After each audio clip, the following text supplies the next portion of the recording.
Hi Nicole, it's Glenn again, and I'm doing number 4.3. I mistakenly called the previous video 4.2, but I mean 4.3, but it was actually 4.2. This is 4.3. We have an answer for 4.3 given in the problem. They want you to get an answer that is close to this one, all right? There are four significant figures here, and it's in newtons per meter. And remember that a newton means kilogram meters per second square, so we're going to have to use kilograms in here. Now this problem is about an infrared absorption, and it's from vibrational energy 1 minus vibration energy 0.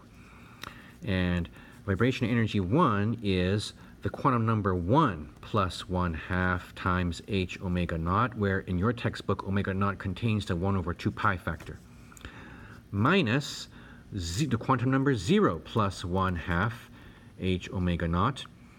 So that means that this guy is 3/2 h omega naught. This guy is 1/2 h omega naught. So this is delta E is equal to 2 over 2 h omega naught, which is just 1 h omega naught, all right? But this delta E is also something else. Remember that delta E is also h times nu, Planck's constant times the frequency. Now, they didn't give us the frequency, but they gave us the wavelength. But you know that c is wavelength times frequency, so we can substitute wavelength in here for frequency by doing c over lambda. All right, so delta E equals h times c over lambda. So I'm going to substitute this in instead of delta E right there, all right? So h times c over lambda equals h omega naught. So the h's can divide on both sides and cancel out. So I end up with c over lambda equals omega naught. Now remember that omega naught in your textbook includes the 1 over 2 pi factor, and it is k over the reduced mass. I'll call it mr. Your textbook might call it the Greek letter mu, but I'm going to call it mr right now. And this is the nitric oxide molecule. I think it looks like this, but what's important is that it's an N attached to an O. The O is about 16, the N is 14. I'm going to use 14 as the mass and atomic mass units for N and 16 for O. You might want to use the average atomic masses from the periodic table if you want to get your answer to be a little closer to the K. But I'm just going to stick to these, 14 and 16 right there. Excuse me. So I'm going to find the MR because there's an MR here. Everything in this equation here I know.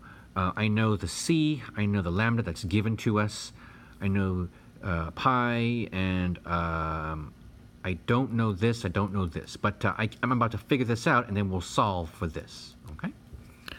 So let's figure out the MR here. So MR is the mass of the first one times the mass of the second one divided by the mass of the first one plus the mass of the second one. And that's going to be 14 times 16. AMU times AMU is AMU squared, divided by 30. AMU plus AMU is just AMU.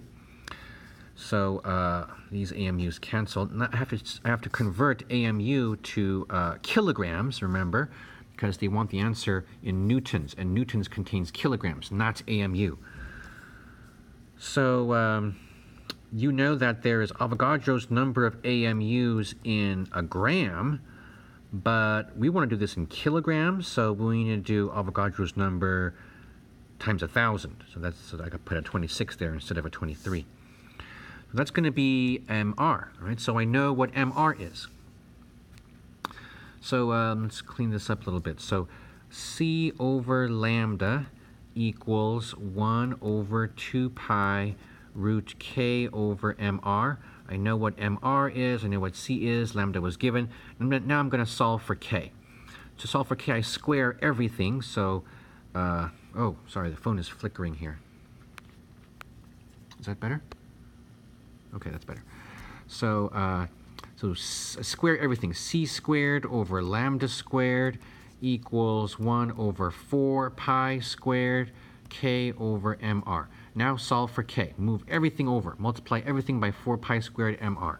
So that's going to be 4 pi squared mr times c squared over lambda squared. And that is going to equal k. Great, great. So just to make it easier on the calculator, I'm going to put a 4 here, and I'm going to put actually I'm going to put all this stuff in parentheses. So 2 pi c over lambda, and then square the whole thing times mr equals k. All right, so here we go. Nice little calculator that I borrowed from somebody over here. It's nice. Yes, it's nice. All right, now I'm going to just type this in here. 2 times pi. Where's the pi? 2 times. I'll just say 3.14159 is pi. Times c, which is 2.998 times 10 to the power of 8, divided by the lambda, which was 5.33 times 10 to the power of negative 6. That was given. All right. And then I'm going to press the equal sign, and then I'm going to square the answer. So I'm going to square this whole thing by typing the, whoops, not the second key. No, not the second key. I'm just going to type the squared button there. Answer squared. Okay, so that's squared. That's great.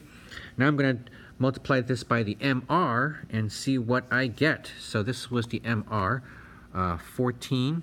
So this answer times 14 times 16 divided by 30, also divided by 6.022 times 10 to the 26th. And I get 1,549. So I'm getting 1,549 equals K, newtons per meter. Now, I've written 4 significant figures here, but I should really only use 2 significant figures. I should call this 1,500 newtons per meter because I have only used 2 significant figures for the atomic masses of nitrogen and oxygen. You might want to use just straight off the periodic table the average atomic masses and get at least 4 significant figures there. Alrighty, I also did it right here, 2 significant figures.